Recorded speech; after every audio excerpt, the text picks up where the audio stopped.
If you really want to become a thinking photographer, give this a go.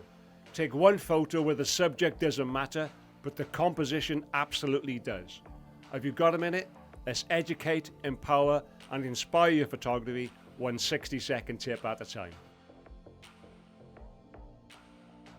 So this is the final rep in the daily visual workout, and it's one of the most useful exercises you can do. Just pick something completely ordinary, a bin, a lamp, a mug, a pile of books, literally anything.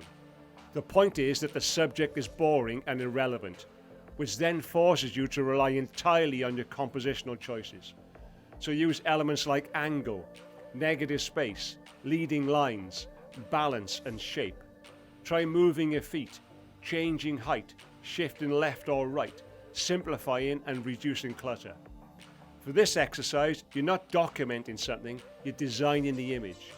And when you can make a boring subject look interesting, you're no longer relying on good locations or even luck. You're creating with intent, and that's the mark of a confident photographer.